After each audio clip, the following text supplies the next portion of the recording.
one season, two bathtubs, Ohio bathtub season. Two best friends, no clothing, confusing bathtub season. It's bathtub season. It's bathtub season. It's bathtub season. It's bathtub season.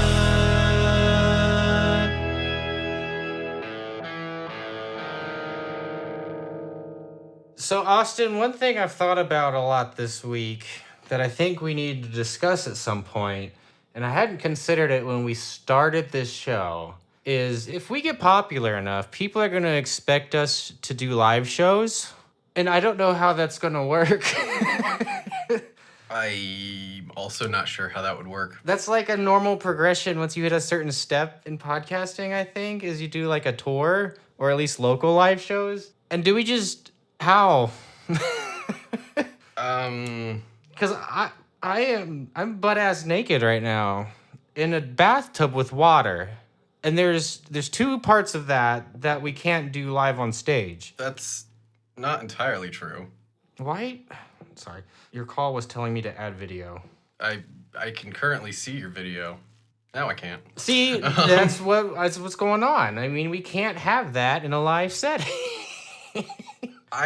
I think...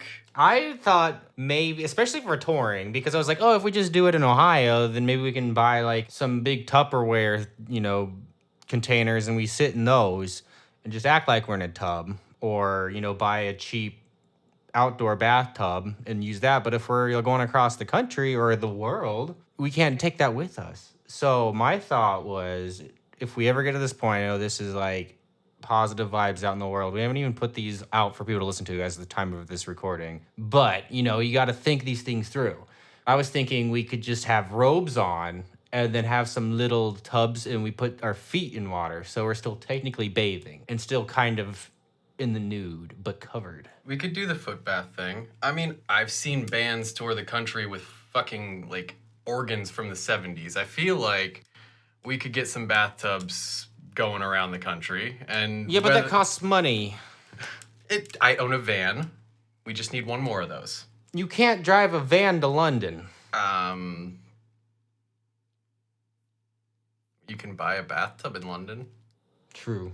If we have any listeners in London right now, and you just want to get prepped for your bathtub season world tour 2027, then just let us know and we can start prepping. We can figure this out. This is conceivable. We'll find a way. I'm more concerned with how we do a show that is episodic about another show on a tour. See, I think the normal thing to do is just do it slightly different. Like the Adventure Zone, instead of doing their current season, they do one-offs. Or The Greatest Generation will do it about a movie. And so I think we could do something similar. Like we pick a weird movie or something. Fair enough. We could do a movie. We could also do like a fucking after-school special kind of thing. Yeah, if made for TV kind of thing. That could be cool. Yeah, or if we can find a handful of anthology shows that only lasted for one season. Or like a mini series that was designed to be just one season, and each stop of the tour, we do one of the episodes. All right. We could work this out. We'll figure out the bathtub thing. I got creative ideas on that. That's been bothering me. And I wanted to bring it up. We can do this. But hey, everybody, this is bathtub season. And I'm Corey. And I'm Austin, who is going to figure out the logistics to Corey's high hopes. You got some training on that because of just this whole podcast. It's true. The whole basis of this podcast. I texted you, I think, at 1 a.m. a few months ago, like, dude, I have the wildest idea. Let's do it. And I'm immediately like, I can figure out how to record in a bathtub. Yeah, as discussed in previous episodes, yours is much more technical and thought out, while I just have a board over my lap and water with live electronics. I have all the same elements, just elevated. I mean, mine's elevated like 2 inches from the water. It's fair. It's not in the water. I feel like you need another inch, but it'll be fine. I need some podcasting fluid for this. Tonight I have Brewdog's Elvis AF. How is the non-alcoholic Elvis? Weak. This is the second alcohol-free Brewdog I've had. I just took a sip. This is hoppy grapefruit, and it needs some more pungency. It tastes like the seltzer of beer. The thought's there, the full flavor isn't. That's unfortunate. I really like the normal alcoholic Elvis juice, and it is a little more punchy and pungent. So, what's in your bath though?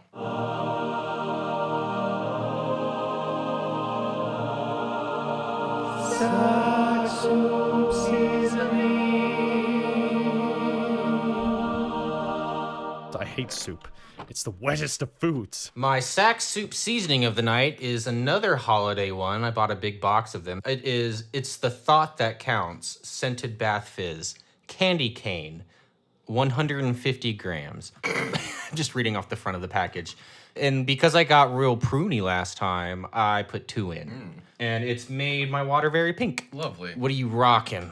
So I have Mr. Bubble Original. Original. As opposed to Mr. Bubble After Dark.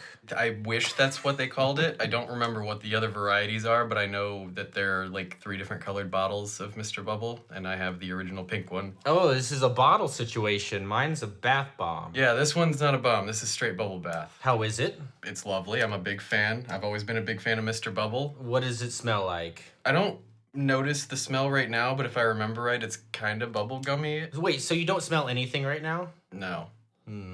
That's a little concerning, but we can deal with that later. That's what I am sitting in regards to what I am putting in myself. I have a blueberry margarita. Oh, I'm a big fan of margaritas. Yeah, I grabbed a bottle from Aldi today. I was at Aldi yesterday. Solid. Wait, so it's a premix. It's not something you put together. No, it is a premix in this case. With the alcohol, or is it like a flavor situation that you add your own tequila to? Nope, alcohol's already in it. Okay. It was like $14. Yeah, it's not bad. German tequila. Yes, German tequila. That sounds like a band. I have 2 pre-rolls of E85 for our green friends. I don't know what that is because weed makes me really paranoid and dizzy and vomity. So I've always wanted to be green friendly, but my body doesn't. That's unfortunate, but it is what it is. Yep. Maybe one day I'll figure it out. I'm going to edit this out, but I apologize in advance. My live drops are sloppy because for some reason when it exported, it extended the files on the front and back. But the beef of it's there when we need them. I think you need to leave it in so people hear about your sloppy beef on your porn-filled computer. Well, maybe. Sloppy beef on your porn-filled computer. Sloppy beef. Sloppy beef on your porn-filled computer. Sloppy beef. So let's just jump right in to season 1, episode 5. Arthur needs space. Doom doom doom, and we start in a very 90s Spider-Man vibey newspaper printing room. That's immediately what I thought. This starts rolling. We see the papers rolling. It's got the superhero music underneath it. I was like, man, this is some like old Spider-Man shit, and I'm here for it. Except it's not a newspaper printing factory or shop or whatever. It is a smut printing shop. It is porno. We are seeing Peekaboom be printed. For men. Yes, for men. Women are not allowed to enjoy women. in Right. this. Their For Women one is next door. The headline is Office Politics, and the secondary headline is Plus Dirty Little Secrets. I couldn't read anything other than that. Yeah, I tried to read more of it, but looking at it, it really didn't, again, seem like they hid any good content in the actual cover of this. So. I think they probably did, but I couldn't tell. Found anything yet? Nothing yet, sir. How about you? Not a thing, sir. What about you guys? We ain't found shit. So what happens here is Captain Liberty kicks down the door and kills the power to all the presses with a very convenient off lever to her right. Mm-hmm. We learn that she was trying to stop an issue of this magazine from getting released because it contains leaked photos of her. However, that issue has already been printed and left the shops. Yeah, which doesn't make sense later, but it's fine. I agree. There are several things in this episode that I feel that way about, but yes. Then that's about it. She has a short conversation. They're like, oh, you're here for your picks? Those went out yesterday. And she's like, really? And they're like, yep. And then we get opening sequence. We then cut to a coffee shop, but not the normal cafe, which I thought was interesting. I also noted that. We see the Tick getting a coffee with the most comically large, absurd mountain of whipped cream on top. I didn't even notice that. You didn't? That's what the scene opens. It's full frame of whipped cream. Full framed whipped cream. No, that can't be right, because I have that Arthur's ordering coffee, and while he's waiting for his coffee, that's when the plot starts to progress. I think you need to rewatch it. There's a big, unless we watched it from different crackles, that's how it opens. So, Twitter, if you're not still shit, or if you've gotten better, I should say, let us know. It does open with a big thing of whipped cream, though, and Arthur orders a grande drip, which is my normal order. Light roast, though. He didn't specify. So wait, why does he have a giant thing of whipped cream if he's ordering a grande? No, Arthur orders a grande drip, but the Tick is getting a cup of coffee, but it's just covered in a mountain of whipped cream. Oh. Okay, I follow now. I still somehow missed the coffee with whipped cream, but I'm on the Okay. same page now. I thought you were saying that Arthur was ordering No, that. Arthur ordered a black coffee. Yes. Okay. So yes, Arthur orders his coffee. The Tick apparently has a bunch of whipped cream. Arthur notices a woman that he attended high school with, Stacy Waxman. Yeah, and he says, oh my God. And the Tick looks at him and said, what is it, chum? Realize the vastness of the universe? Which I had highlighted at the start as a possible favorite line, but there's a definite 1000% favorite line. I'm not even debating it, so I'm going to go ahead and just say all the other ones I thought maybe. Fair enough. I have two possible favorite lines I will pick as we get there. But yeah, I did like that line. Because, like, I love the thought that, like, he recognized Arthur just staring off into space and saying, oh my God.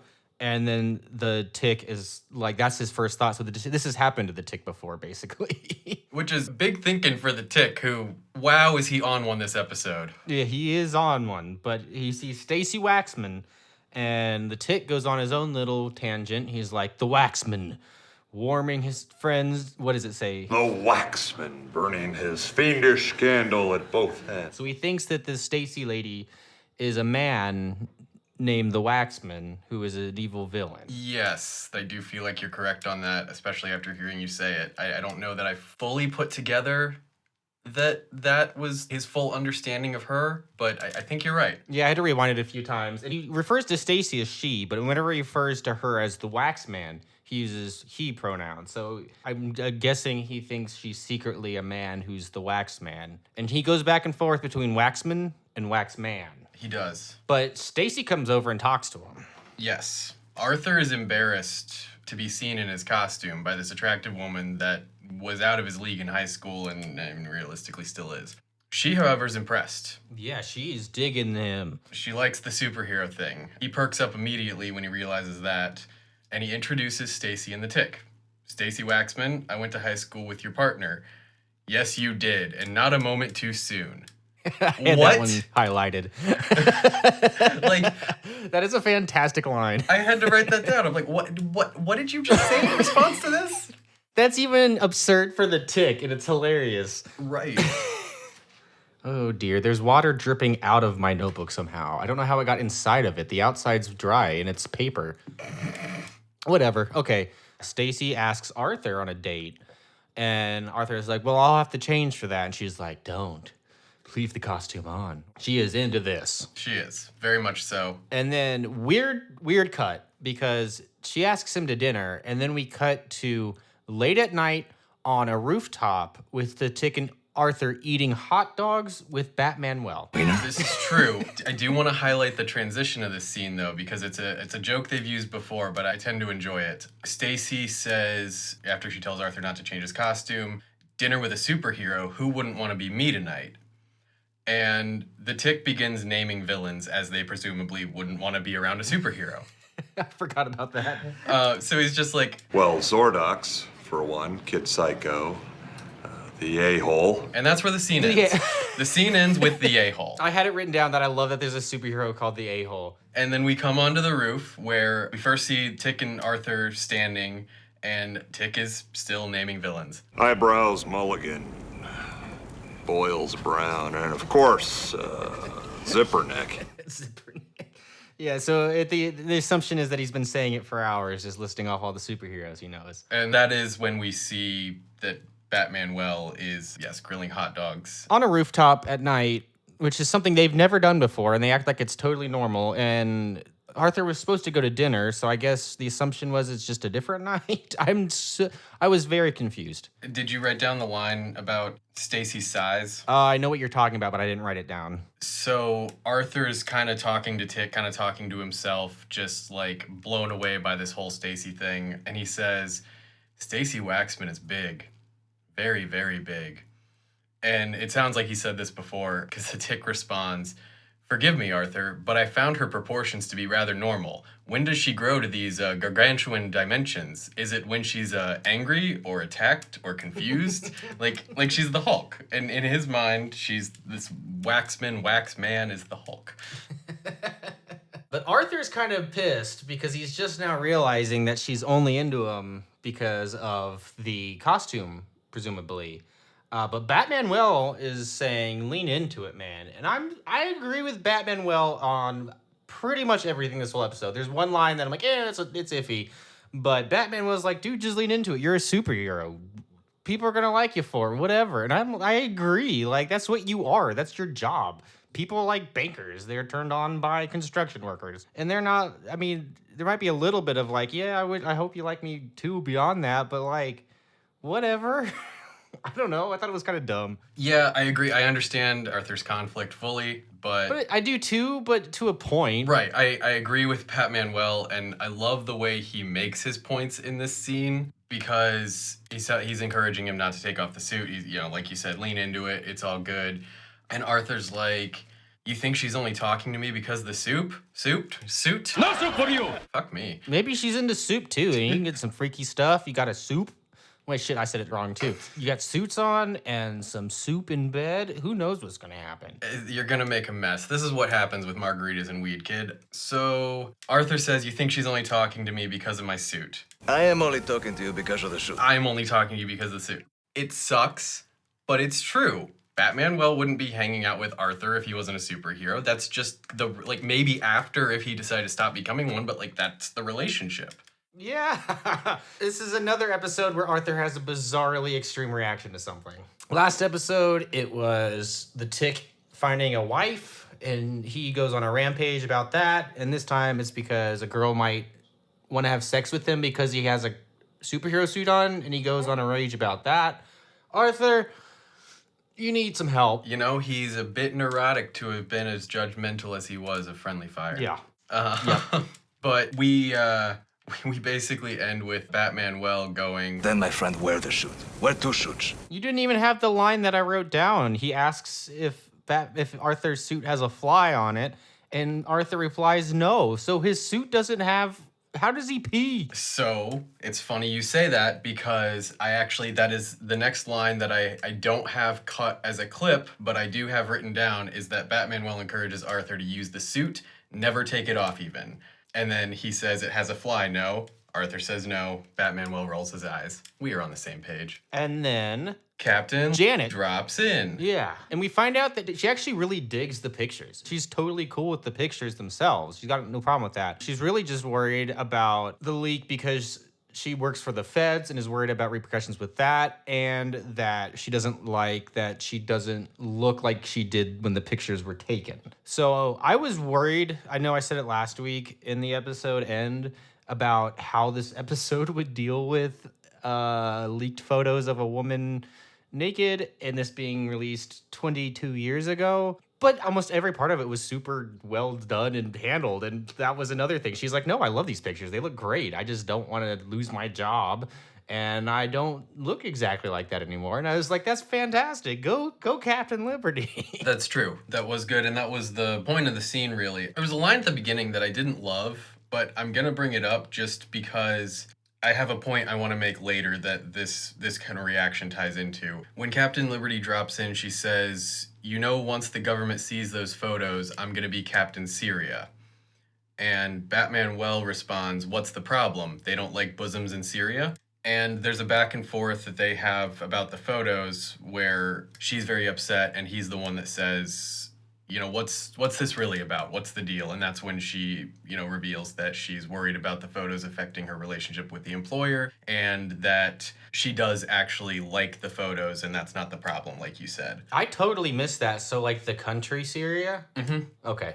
Yeah, I'm curious what you bring up later, because I missed this whole line of thought. She makes the point she's supposed to be a symbol of what's good and right, and says, they were mad enough when I went into detox. They're sure as hell not gonna love this. Randomly, the tick starts yelling at somebody on the street, Yep. which I thought was going to be a gag that paid off later. It's not. I mean, he does it again later, but we never find it's just a weird thing he's doing. Yep. But Batman promises to help her get rid of them because he understands the fallen honor of a woman, and she's very surprised in a pleasant way by this. Yes. The other thing that I want to make another note of here is Captain Liberty in this discussion makes a reference to Wonder Woman. Oh, I missed that. So we now know the Hulk and Wonder Woman exist in this universe. She makes a reference to Wonder Woman almost as if they know each other, probably. That's fantastic. How did I miss that? So, DC universe? Tick is DC. This is the same universe, I think. Tick is not DC.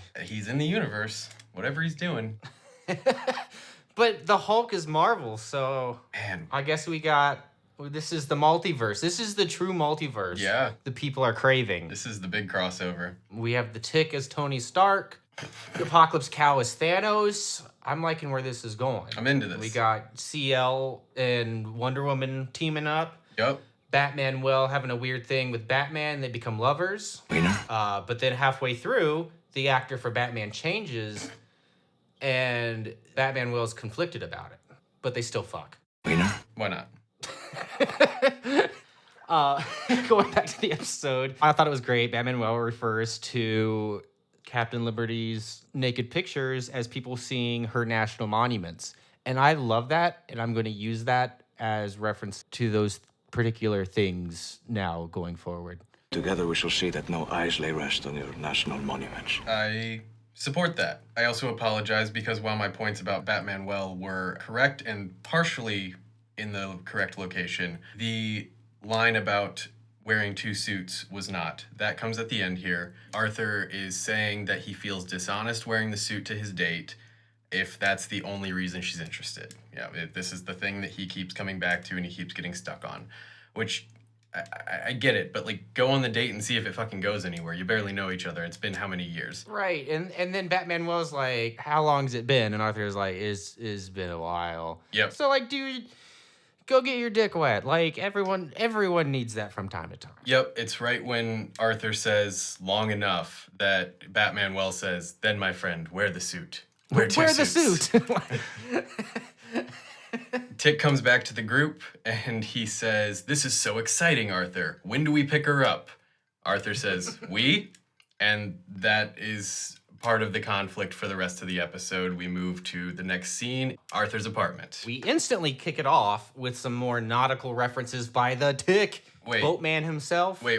Was there a nautical reference when he's flossing? Maybe not when he's flossing, but at some point in this scene, he looks at... I have it written down as the first thing in the scene that I had any notes on. Okay. He says to Arthur that it's going to be a whale of a time. Ahoy, matey.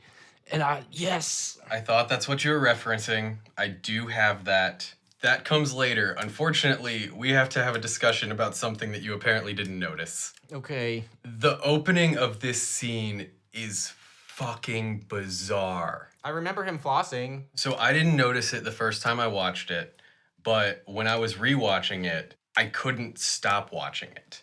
The scene starts with Arthur flossing and the Tick over his shoulder, watching. And by the way, we mean like flossing your teeth, not like the hip Fortnite dance. I didn't think I had to say that. The show was from 2001, but here we are. I wouldn't be surprised. I know. So whatever line the Tick said, and this was why I thought you might have caught it, because you caught it in the very first episode on the pilot. Whatever line the Tick said in filming was cut short and was not what was there audio-wise. Oh, I caught some of this later, that there was some ADR, but I didn't catch it in this scene. So the scene becomes incredibly awkward once you notice that something's off. Because Arthur says, okay, Tick, wish me luck. And the Tick says, okay, good, ugh. He doesn't even get luck out, and it sounds like he just trails off. But the line he originally said was longer. His mouth keeps moving. I didn't catch that at all. I'll have to go back and watch that. Not to mention, his eyes are closed, and he's already speaking very softly when he delivers this line. That's so weird. The whole thing feels so strange and uncomfortable. And then the same thing, Arthur was clearly reacting to whatever Patrick Warburton actually said in the scene, because he looks back at the tick and kind of chuckles before walking away. And it's like, your friend looks like he's malfunctioning. He just failed to fully say good luck. Like, chuckling and walking away is not the correct response here. Yeah, that's fantastic. So yeah, that caught me, that tore me like just into this rabbit hole for a minute. But that's it. That's what I got. Yeah, we'll have to find a clip of that and share it. Absolutely, absolutely. Arthur goes to leave, tells the tick, don't wait up. He continues to follow Arthur out the door. Which is really funny to think about, that he makes a point of saying that, because I can imagine that he's had issues before with not specifically telling the tick this. The tick is just like standing at the door wide awake when he gets home from something. You know, I didn't think about that, but I could absolutely imagine that. I love that image you just put in my head.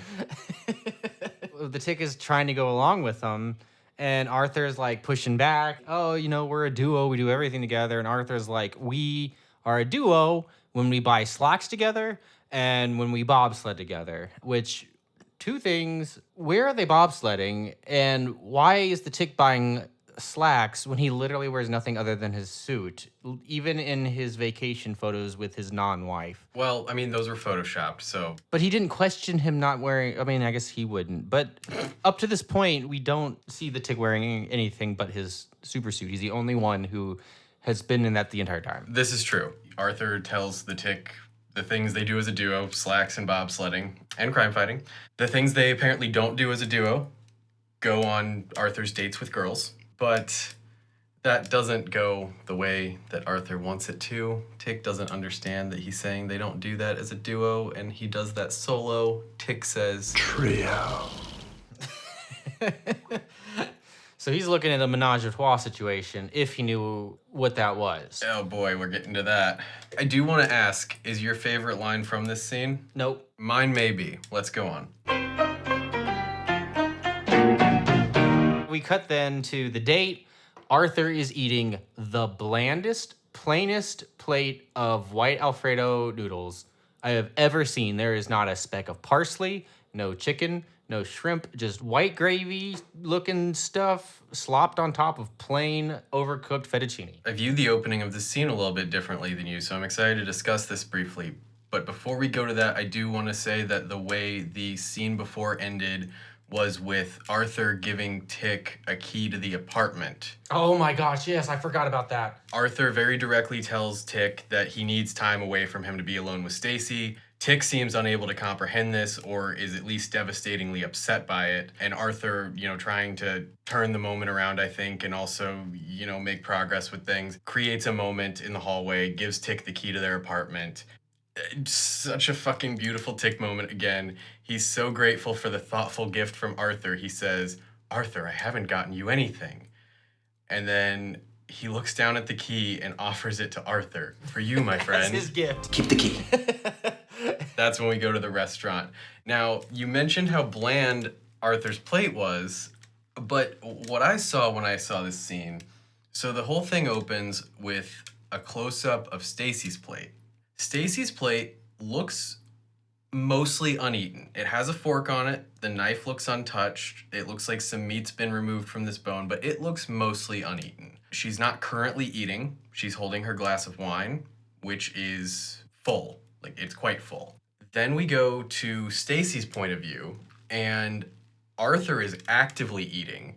And the way I saw it, I didn't notice so much what he was eating, but it looked like he was halfway through the fucking meal. I didn't pick up on that. His wine glass is also full, though. So it felt like it was the beginning of the date in a lot of ways, but Arthur makes me question that, or he's just neurotically speed eating. I didn't catch that particular thing, but it kind of makes sense. Stacy's asking lots of questions, not getting a lot of answers, but it is very obvious that she wants a piece of this Arthur. She is into him. So Yes. from a point of view of an awkward person on a date, with a lady who really wants him, it makes sense. She doesn't care about dinner. She cares about dessert. He is not picking up on these signals and is just having a nice meal. Is he having a nice meal though? Because he is up against that kitchen door and getting hit in the back.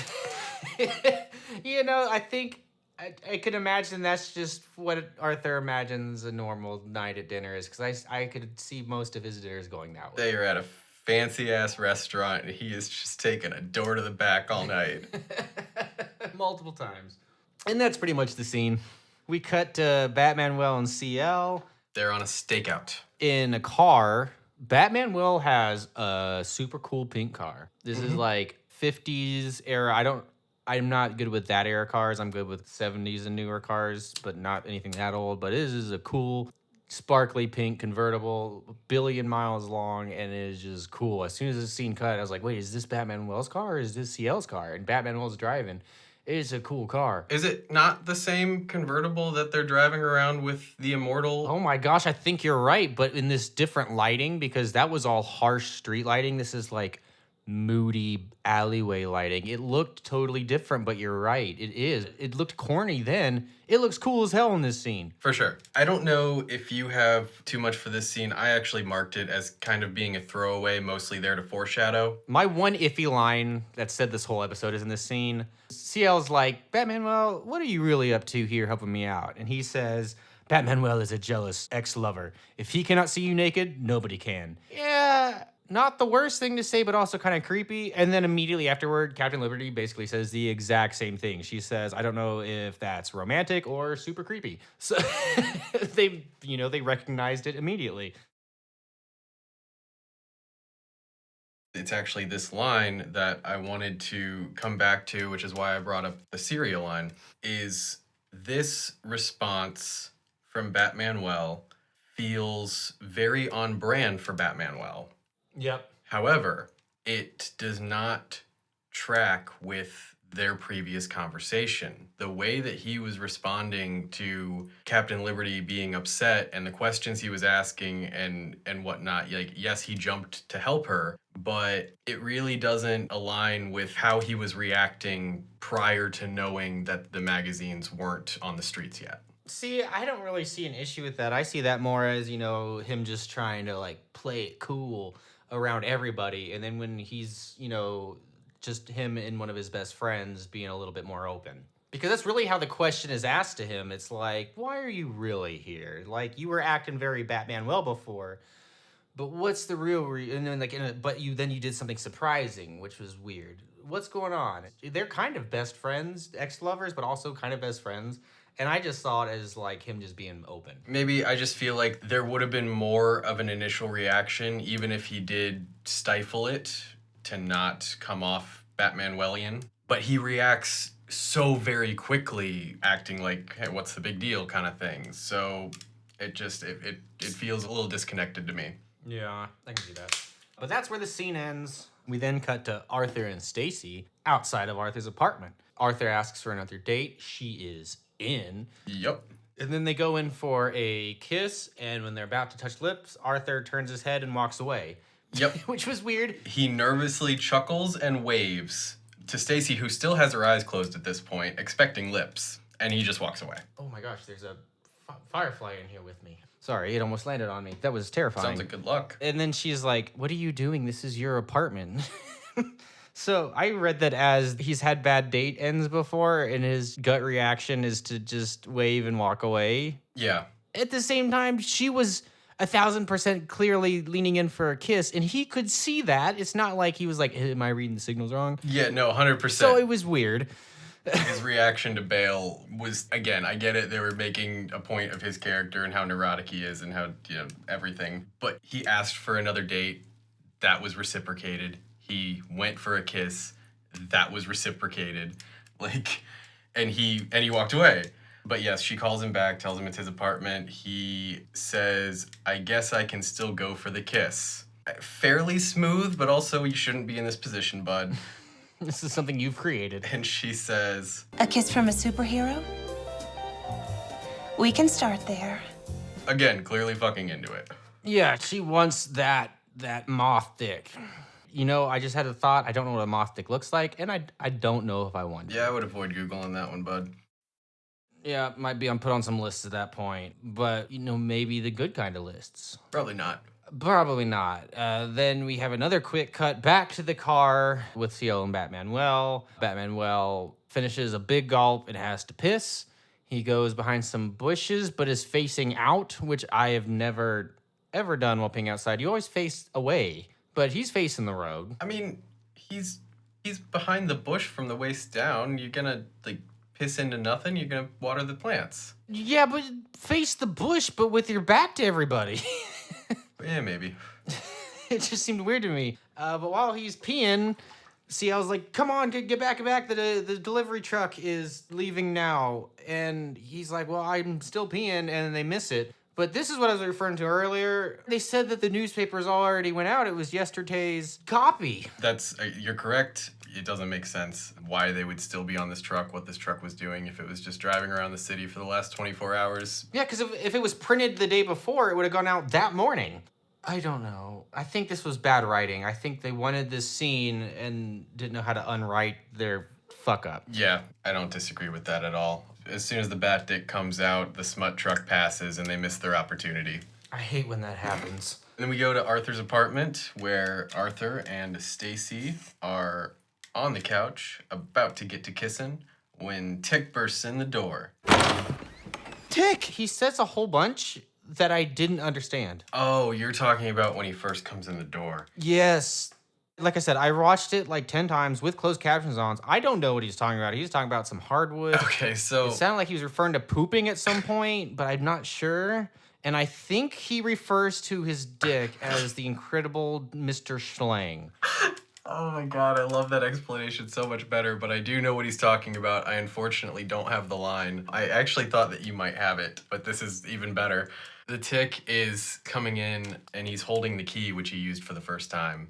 And he's talking about the key. Oh. I don't know exactly what he says, but he's talking about the door and inserting the key into the door, and he refers to it as whatever incredible Schlag, the key brand that's on the key. Oh. He enters, felling the massive oak with nary a timber, and bows with a new respect to his little ally, the incredible Mr. Schlag. That makes so much more sense. I thought he was walking out of a bathroom. He's walking into the apartment. Okay.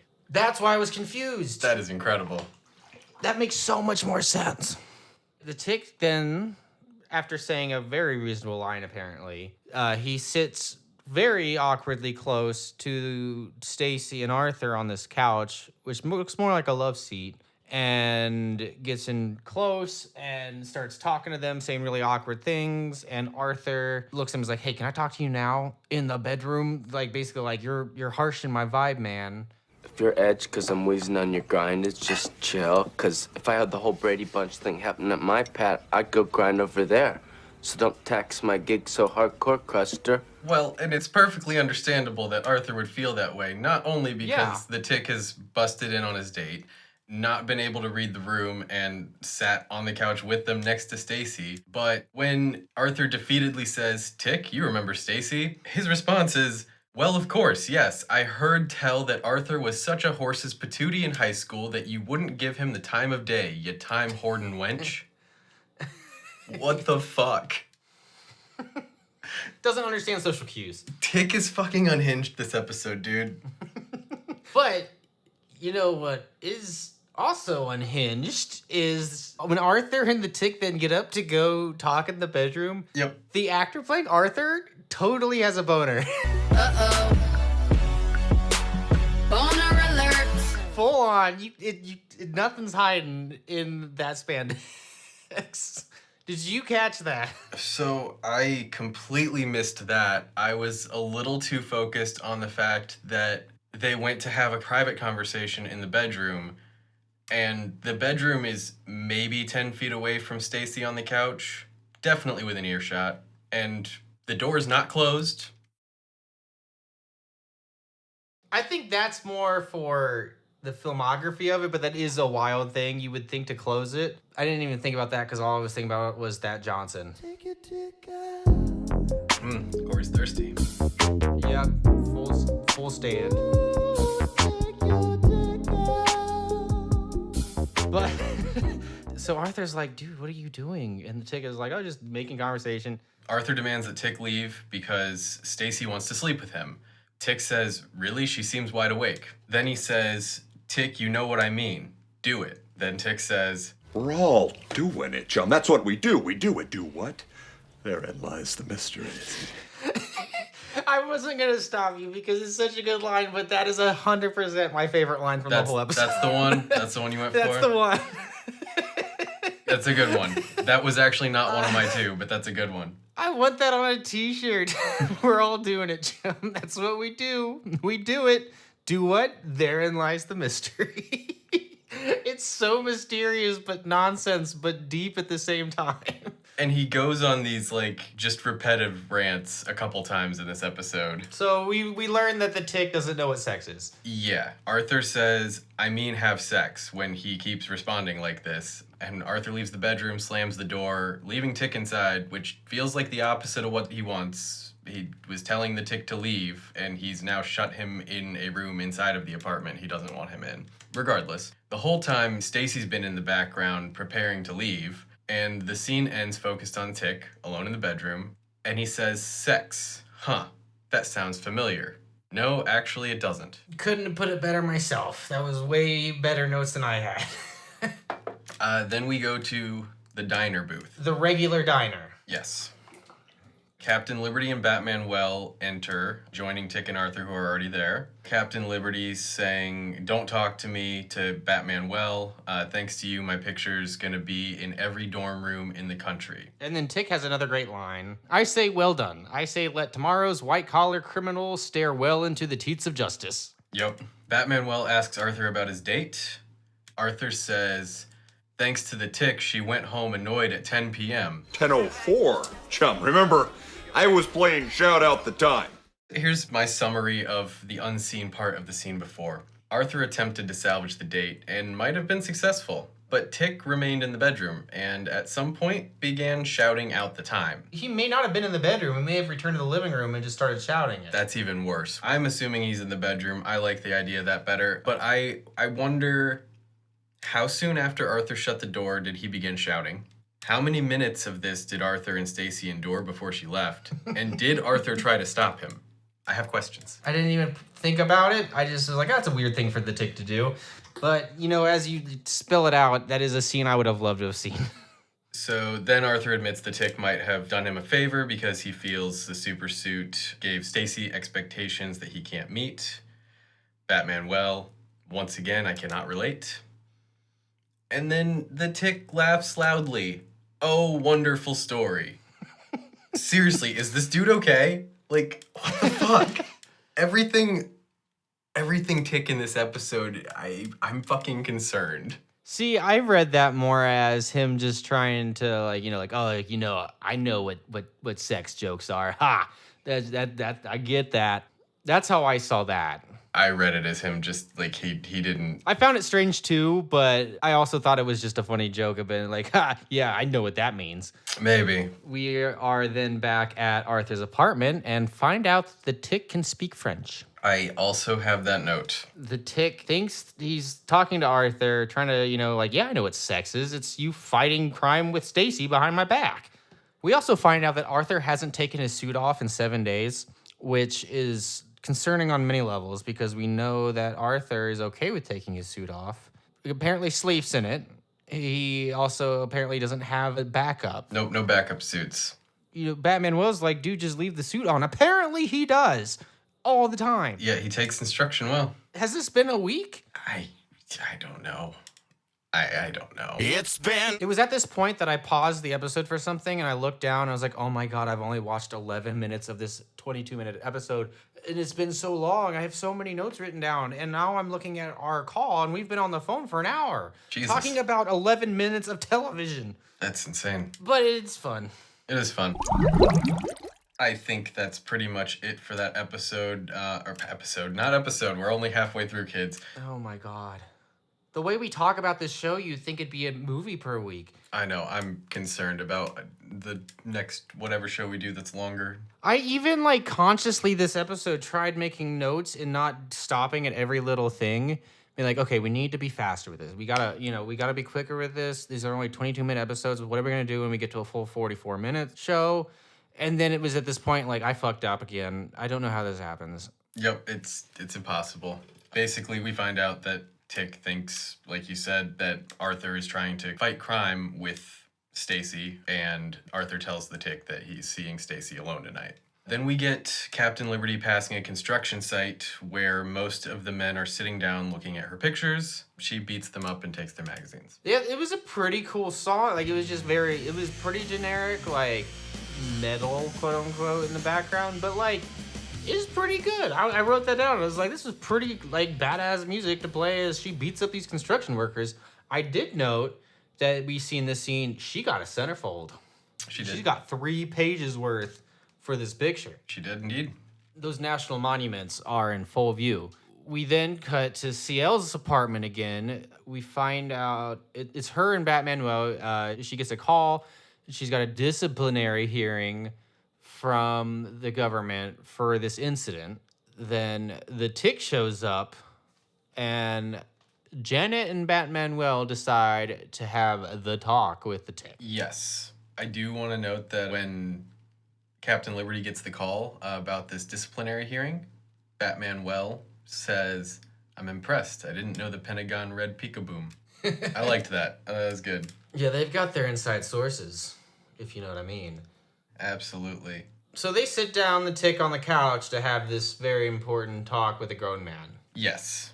And during this talk, we get the point of view from... Yeah, this was weird. Yeah, we get point of view from Tick's mind. We get literally his comprehension of what's happening here. This is the first time we've ever gotten a peek into literally his brain. His comprehension of this is blah, blah, blah, Tick, blah, blah, blah, wine and cheese, blah, blah, blah, love, blah, blah, blah, babies. And then Batmanuel, blah, blah, blah, condoms, blah, blah, blah, call girl, blah, blah, blah, paternity suit, blah, blah, blah, excellent lawyer. Yeah. Which I guess is a callback. It is a callback. Also a call girl. Yeah. Captain Liberty asks if that's clear to the Tick. And, it's not. Is what clear to who when? Tick's got nothing. Tick is still in the dark completely.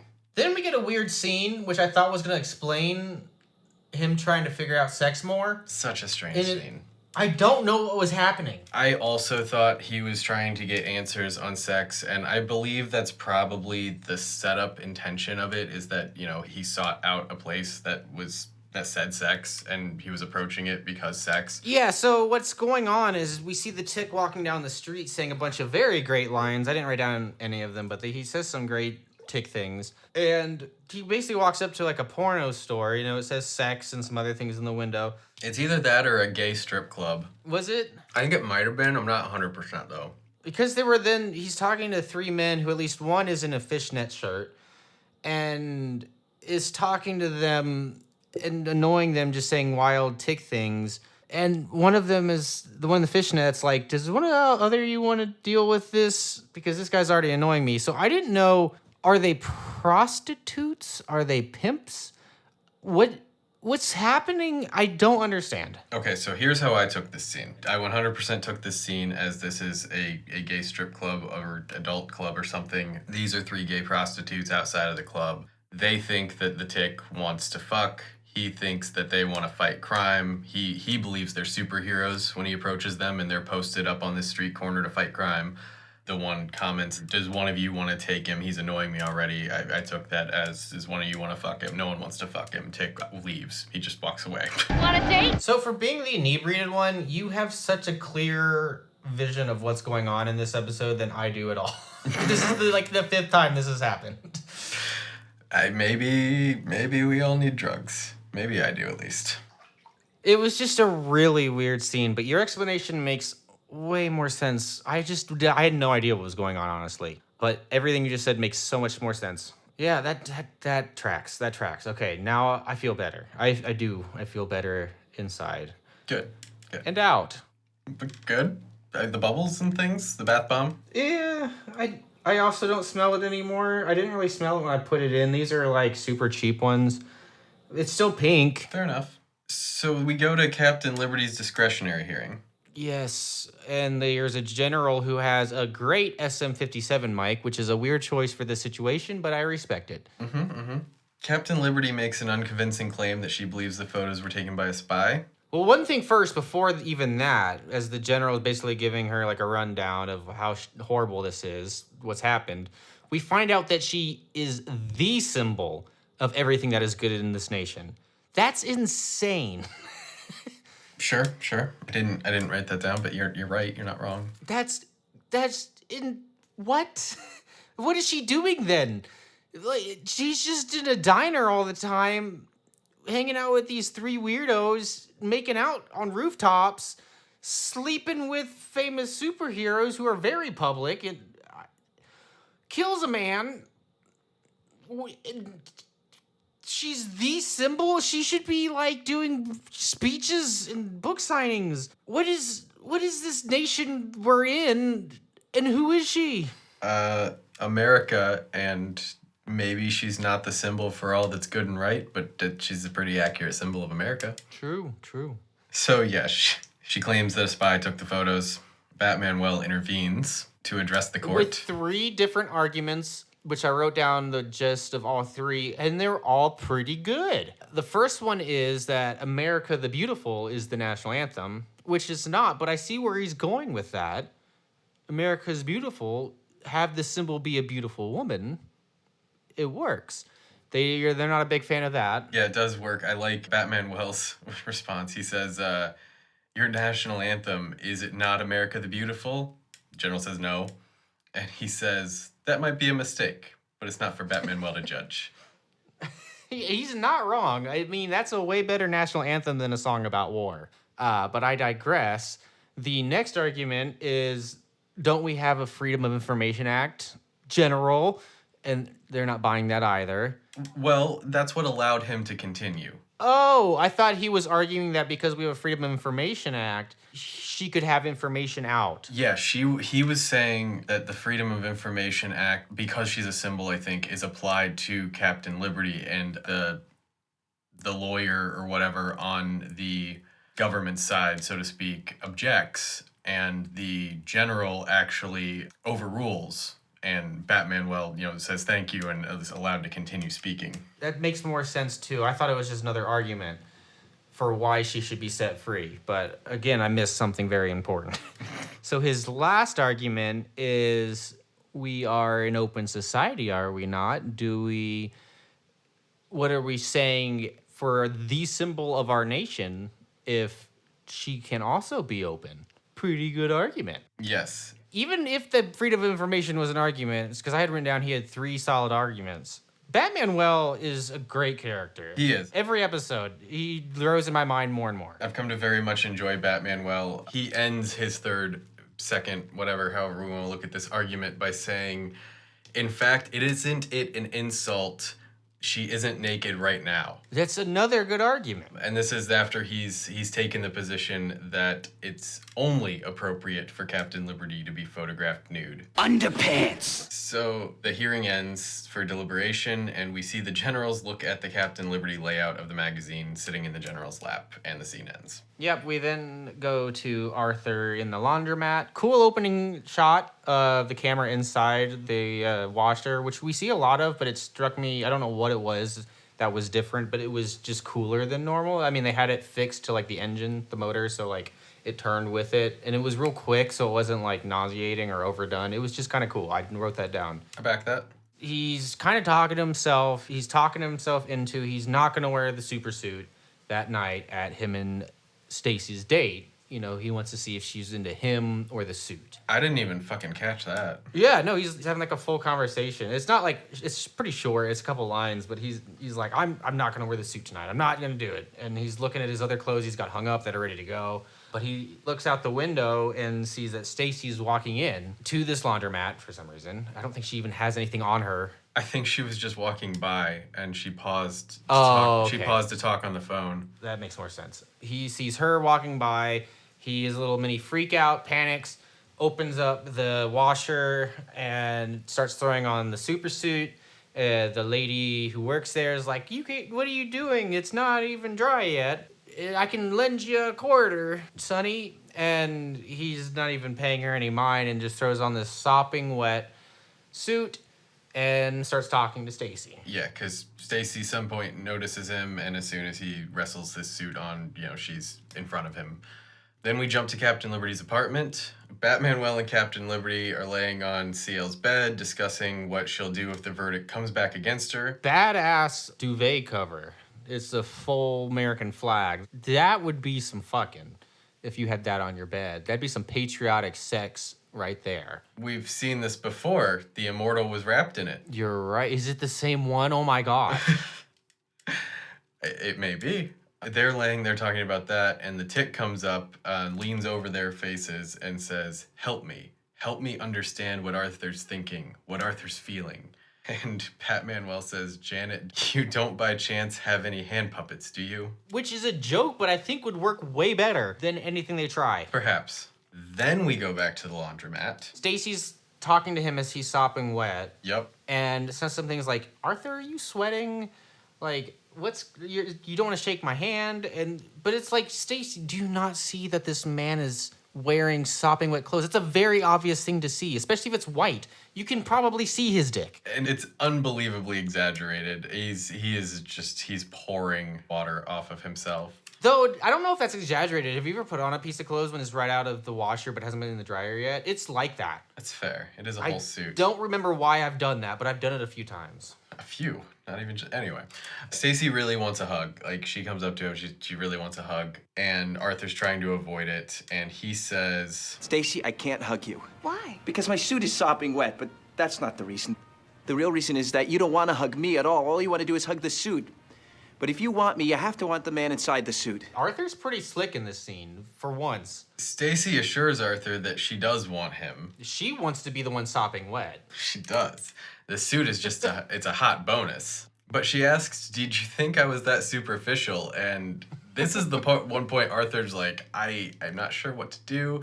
But he says, "I am." Yeah, I thought that was weird.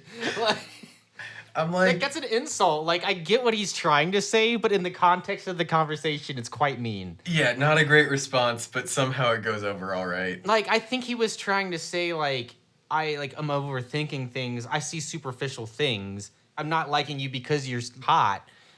That's what I think he was going for. Like, I'm just a weird, awkward person. I just see surface level things. I'm bad at reading the signals underneath. Maybe. That's how I read what he was trying to say. It just came out really mean. Yeah, it came out horrible. I hope you're right. I really hope you're right. They make plans to see each other again without the Tick interrupting. Stacy hugs Arthur, wringing him like a washcloth, basically. He apologizes, and that's pretty much it. Yep, we then come back to the apartment, Janet's apartment, and the Tick is shown CL's centerfold and laughs, which is a weird response, but I guess if you've never seen a woman's swimsuit area, you'd be like, that's not what it looks like down there. Yeah, so I could be wrong.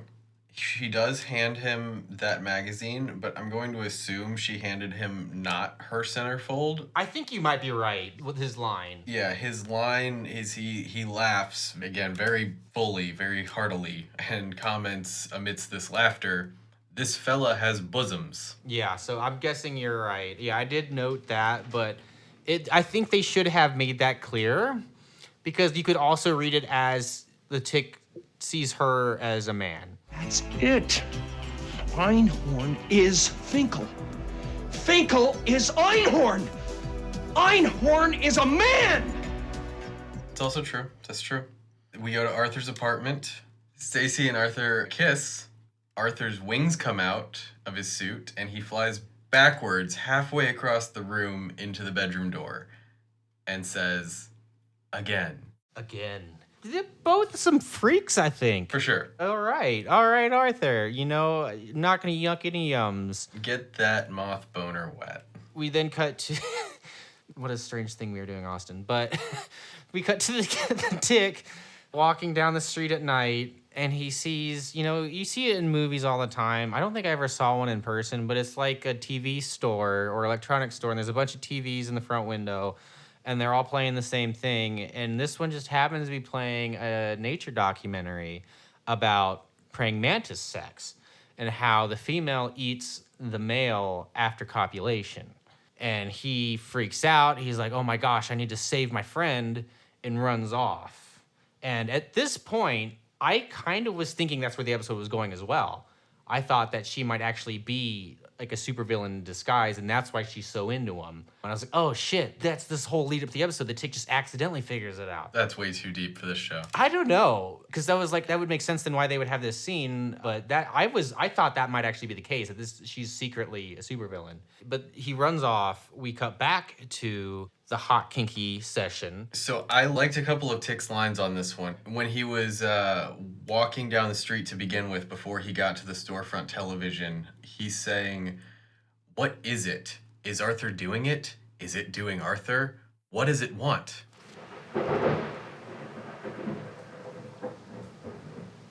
I have a window cracked in here so it's not super steamy, and it has begun thunderstorming. There is some wind that is crazy, some rain, as it does in thunderstorms, and thunder. So we've got some spooky ambiance in this cozy bath tonight, friends. As long as you don't have any lightning, we're good. I am in a bathtub. That's a good point. I didn't think about that till just now. You know, I've got breakers. Okay. Then at the end of the scene, once he's, witnessed this brief scene of the praying mantis, he says, oh lordy, the wax man is about to strike. I must save Arthur. So this was one of the times where we specifically have the wax man, not Waxman, not Stacy. Yeah, this is the scene where I also noted that it was a little different. Also, I've gotten out of the water and I'm just sitting on the side of the bath for the remainder of this show. Just full disclosure, I want everyone to know that this is for safety reasons. Otherwise, I would always be in the bath for all of these episodes. Fair enough. Now we're at Arthur's apartment, and Stacy's standing there with her eyes closed. Arthur's in his tighty-whities, holding his suit.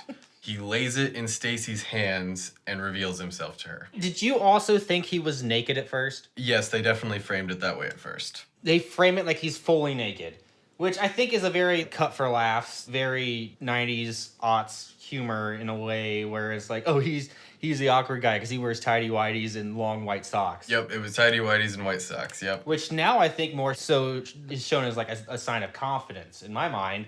If the guy is confident being like that in front of him, that's a manly thing to do. Now you're a man! A man, now you're a man! Perhaps I don't wear tighty-whities. I'm not sure what that says about me, but... They're so uncomfortable. I got a pair of briefs like a year or two ago, just like, I wore these as a kid. I now I'm a boxer briefs kind of guy. Yep, same. They're the best. It's the best of all worlds. And I got some briefs. I was like, oh, what are these like? I think these look good. They're horrible. They're the most uncomfortable things. I have a couple of the shorter briefs, not like the briefs, they're like tighty-whitey cut, but the like shorter boxer brief type, because I have a couple like pairs of really short shorts. But yeah, I fucked anything else. Yeah, you got a nut hanging out one side or the other all day long. Arthur runs to the bedroom for something, leaving Stacy in the living room holding his suit. And it's at that moment that the tick bursts in the door. Yes, of course he does. He says, I'm too late. You've eaten Arthur. He then puts his hands into her mouth and pulls her jaw open and starts screaming into her mouth. We get the POV of this from her mouth, which is, now that I'm thinking about it, I don't know how they got that shot. I'm sure it was like a fake mouth over the microphone, but they did like the, spacing of it right to where it looked legit. Right. So he's yelling down like her throat, like, get out of there, Arthur, that kind of thing. And Arthur's like, I'm right here. And he's like, I know, I'm gonna get you out. Not realizing that Arthur's right next to him. I have this a little different actually. So he's yelling into her mouth. He's yelling, spit him out, spit him out. And Arthur, coming out of the bedroom, and again, his tighty-whities, interrupts him saying, what are you doing?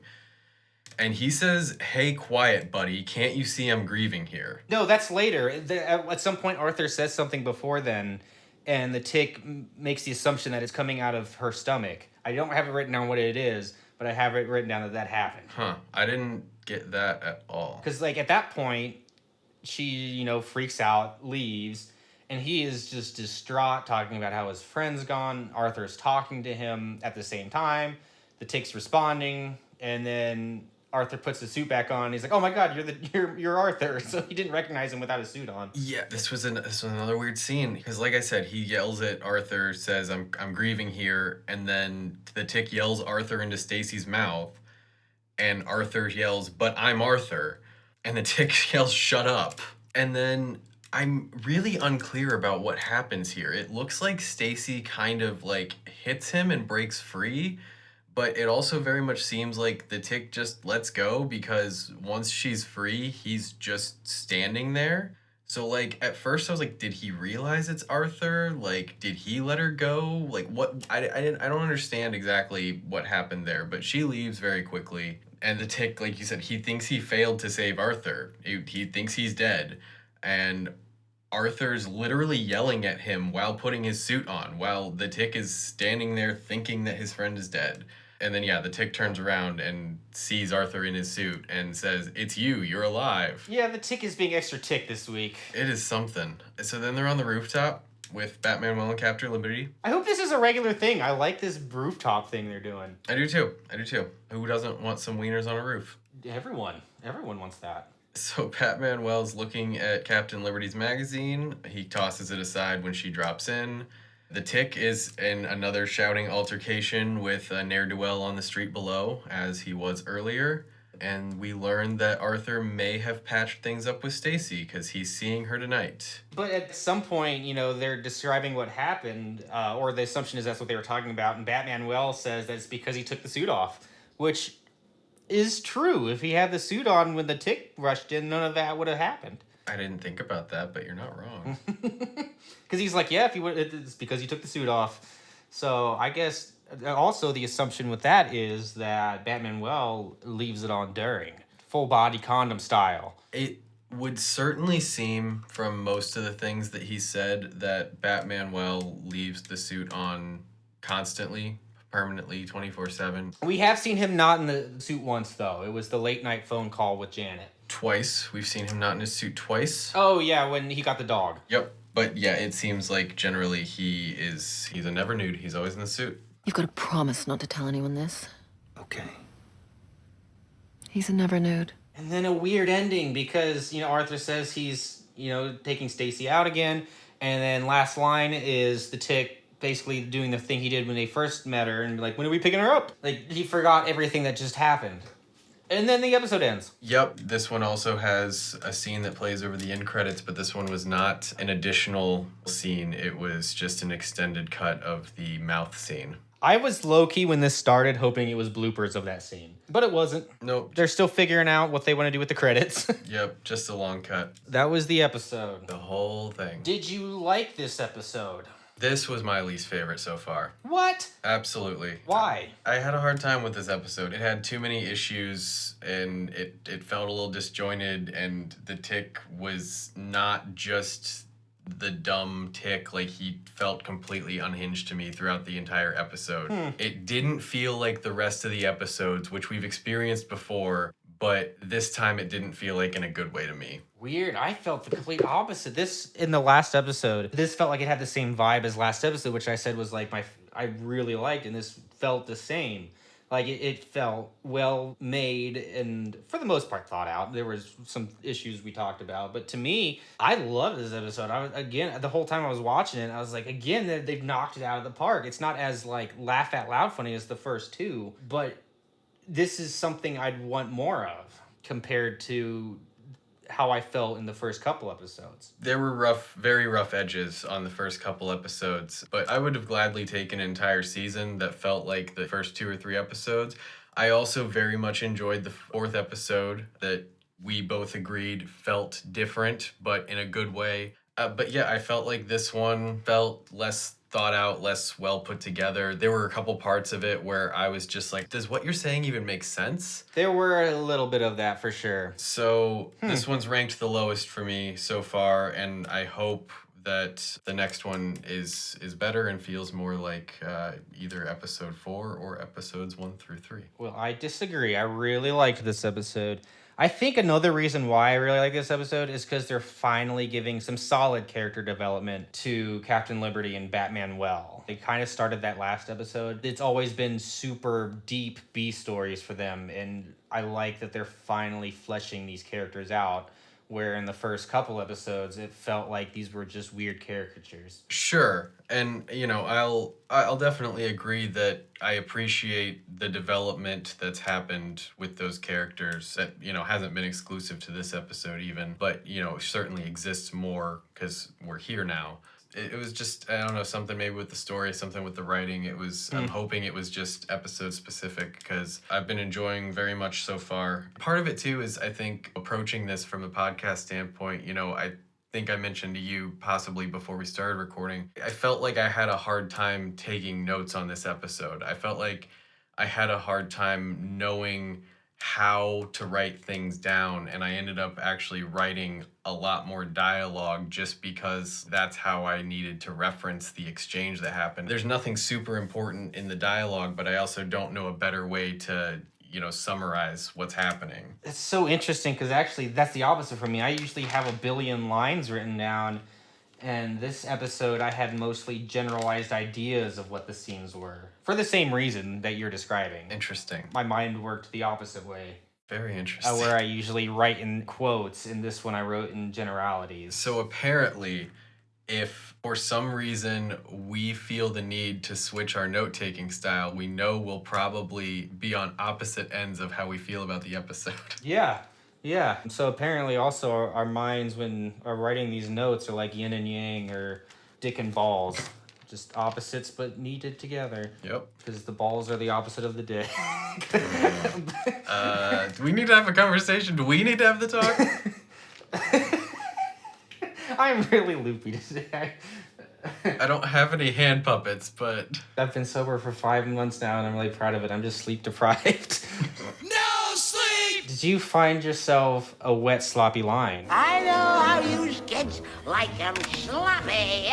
I had 2 possible favorite lines, and I'm going to go ahead and say one of the lines that we skipped over because I want it out there and I want the context with the line, but I've chosen the other one as my favorite. Okay. The first one is... I underestimated the fiendish charm of the wax man, and now Arthur is ensconced in its waxy, wax-like waxiness of her wax. I thought you would like that one. That was a line where I was like, that's an awesome line. I did like that line a lot. This line came when the Tick went to Captain Liberty's apartment to seek Batman Well and her help. Just for the rest of the context of the scene, since we kind of skipped over it to when Batman Well and Captain Liberty are having the talk, Batman Well then asks Captain Liberty for a word, and the Tick is in the background saying to himself, waxy, wax, wax, wax, wax. But the line from the episode that is my favorite, Wet and sloppy. My wet and sloppy comes from the scene where Arthur is trying to leave for his date and the Tick is trying to leave with him, where we had the "it's gonna be a whale of a time, ahoy mateys" line, right after he malfunctioned in the bathroom. They're leaving and Arthur asks where the Tick is off to. And the Tick says, well, to pick up Stacy, of course, silly. Then he says, let's not keep her waiting. She'll only perspire and alarm the neighborhood cats. No. Let's not keep her waiting. She'll only perspire and alarm the neighborhood cats. See, I thought that was a good line, but that was before I had the closed captions turned on, and I didn't think to turn them on at that point. That is, yep, that's a good one. That's a good insult just for anybody. I think this was my first note in this episode, that I have many of them, that I said, this just feels unhinged. What the fuck is the Tick saying right now? I love it. I literally wouldn't have spent much time on this part of the scene at all if it had not been for this line and the fucking nautical reference. I think we're learning more about the Tick. I'm developing a backstory for him because we now know he worked on a ship for a while and he knows French. So I think he was at some point either working in France as a boat person or had the dealings with the French, maybe a French pirate, so he could have been in the Caribbean. But I like that we're learning more through context clues. He may be from outer space too. I don't know. True. Grover may be his father. Yeah, there's always that possibility. You know, that was a joke, but I wouldn't be surprised if this show made it canon. It's true. As I said earlier, my favorite line was when Arthur's arguing with the Tick about getting some space for doing it. And the Tick says, "We're all doing it, chum. That's what we do. We do it. Do what? Therein lies the mystery." I want this printed on something that I can wear. Absolutely. So this bathwater's getting cold, I'm sure for you. I'm still, for safety reasons, just sitting on the edge of it. I haven't drained my bath, so I'm bath adjacent next to this lukewarm pink water. But let me pull up what the episode description is for season 1, episode 6 of The Tick, The Big Leagues. When the Tick and Arthur are invited to join the Legion of Heroes, Captain Liberty sues the exclusive club for discrimination.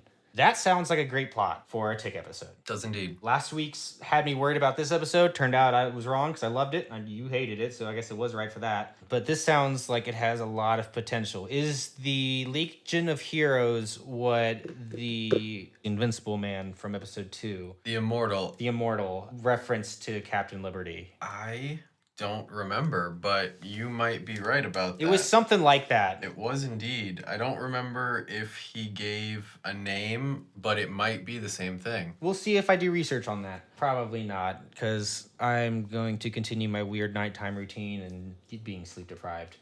Of course. Everybody, go take a bath. You deserve it. Life's hard. And we will talk to you then. Till next time. Till next time. Bye.